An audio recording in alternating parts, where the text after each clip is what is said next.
Hello and welcome to Emily Reviews. My name is Emily and here on my channel I talk about movies my daughter and I watch. I also play The Sims on my Inspiron 1520 vlog, and because I'm a culinary school trained chef, I do chef reaction videos. Don't forget to comment, like, and subscribe. Today I wanted to talk about kitchen life and kitchen cleanliness. I took pictures of the entire chapter I will be referencing, so if at any time you wanted to pause and zoom in to read, feel free, as I will only be talking about key parts in the chapter. I've been cooking in kitchens professionally for almost 17 years now, and it is never too late to go back and brush up on your kitchen cleanliness. Sometimes we get into habits and not even realize we are in them, and not being as clean as we could be when we're working in kitchens. So I thought I'd make a few minute videos talking about how to be clean working in kitchens. By understanding how foodborne illnesses are caused and how you can prevent them, you will be able to protect the people you are cooking for.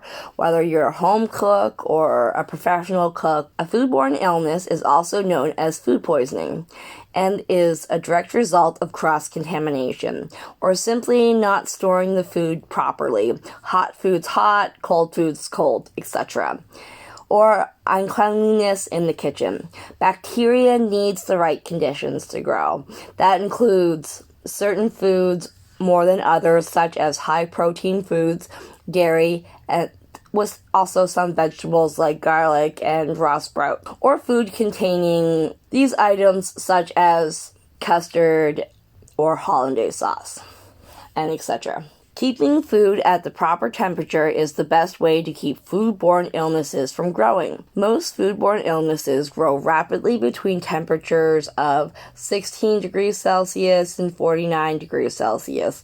That's 50 degrees Fahrenheit, or not 50, 60 degrees Fahrenheit and 120 degrees Fahrenheit. Between 4 and 60 degrees Celsius is considered the danger zone. To make sure you keep foodborne illnesses at bay, you must keep the food at the internal cooking temperature or above of 60 degrees Celsius or 140 degrees Fahrenheit, or below 4 degrees Celsius or 40 degrees Fahrenheit. The time temperature principle is simply the understanding that food needs to be heated up or cooled down as quickly as possible. Cooked between 75 degrees Celsius and 100 degrees Celsius, or 165 Fahrenheit to 112 or 212 Fahrenheit, kills most bacteria. To best keep hot foods hot, you must use shallow containers to promote rapid thermalization. Heat small quantities at a time. Stir frequently. Heat foods as close to service time as possible. Use preheated ingredients whenever possible to prepare hot foods. Never use a steam table for heating or reheating foods. Bring the foods to an appropriate internal temperature, at least 77 degrees Celsius or 170 degrees Fahrenheit, for 2 minutes before placing them in a steam table for holding. To best keep cold foods cold, refrigerate semi-solid foods at 4 degrees Celsius, that's 40 degrees Fahrenheit, or below, in containers that are less than 5 centimeters or 2 inches deep. Increase surface area and decreases the cooling time. Avoid crowding in a refrigerator to allow air to circulate around the foods. Vent hot foods in an ice water bath, like stocks and sauces, soups, things like that, and make sure you stir frequently so the cold gets in. Use pre-chilled ingredients, for example mayonnaise, to prepare cold foods.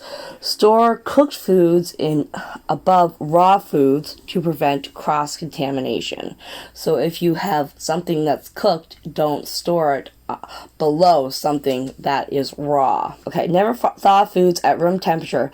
Thaw foods gradually under refrigeration. Place them in a container to prevent cross-contamination from dripping or liquids, or leaking liquids. Thaw foods under cold running water if items are wrapped in plastic.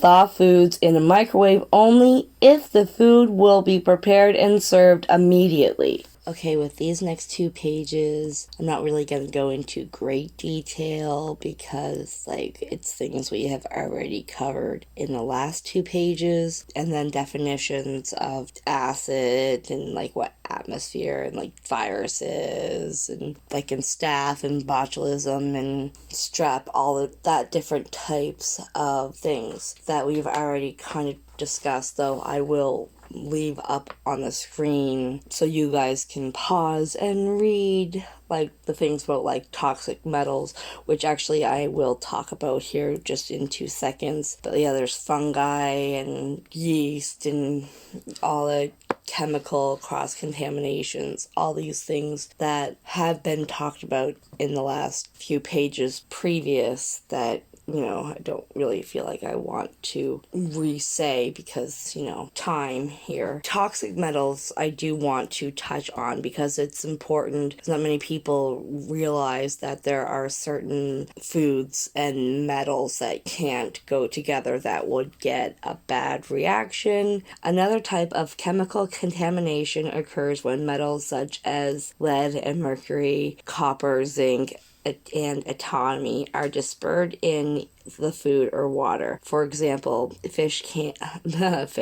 metals can accumulate in fish and shellfish living in polluted waters, or plants grown in the soil contaminated by the metals, and then using a food that's over acidic, like tomatoes or wine, in a zinc or unlined copper container can cause metal ions to be released in the food, and so on and so forth. So definitely pay attention to this. Pause for a second and read. Cross-contamination, we have already discussed that as well, putting uncooked meats below cooked meats, vegetables up top, stuff that could drip onto other foods down below, and then using the correct cutting boards, all that stuff. We will get into that, where I'm just getting ahead of myself. Steps to prevent cross-contamination. Wash hands frequently before and after touching raw foods and anything that could accumulate on your hands.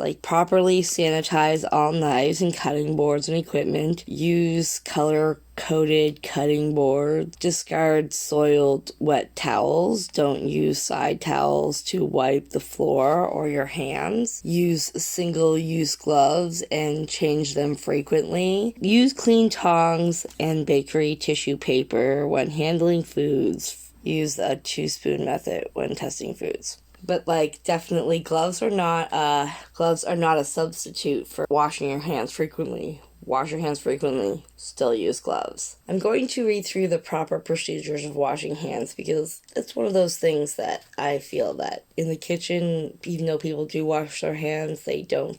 I rarely see nail finger brushes. So, that's always important. Proper procedure for washing hands. Number 1, use hot water. Number 2, apply antibacterial soap. 3, rub hands and arms briskly with soapy lather for 30 seconds. Number 4, scrub between fingers and nails with a nail brush. Number 5, rinse thoroughly under hot running water. Reapply soap and scrub hands and forearms for another 10 seconds and rinse again. Number 6 is dry hands and arms with a single-use towel. Using the towel to turn off the water. Discard the towel in a trash receptacle after exiting the washroom. Also, another thing that's extremely important with cleanliness is the 3-compartment sink, to make sure that all of your dishes are washed correctly. As you can see here, there's a diagram that shows you the 3-compartment sink. The first one is soap, the second one is sanitizer, the third one is rinsing, and then you let the thing air dry.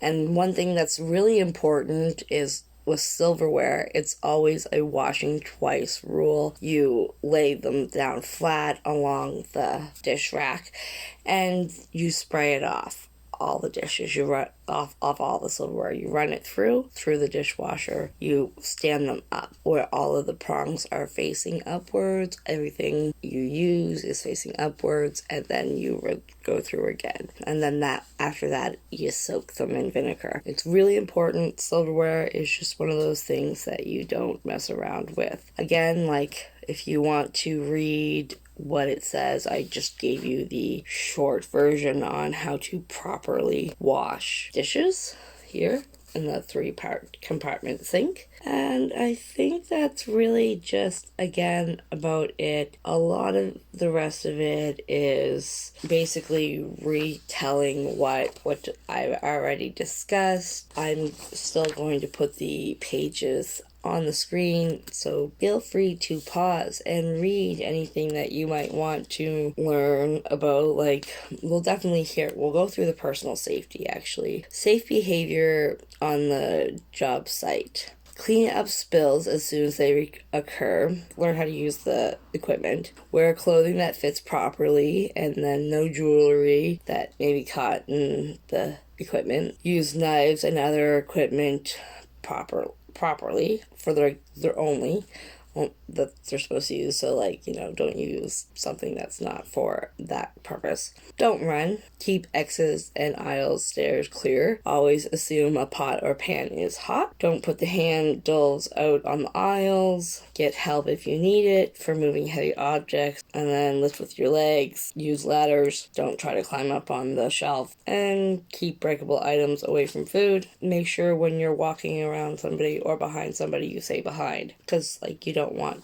them to run into you. I think that's about it for the safety stuff, or really just any kind of talking about the food and safety, cleanliness in the kitchen. We will be talking about other parts of this book and going through, I just really thought that it might be interesting. So I hope that you like this video, and I will see you next time.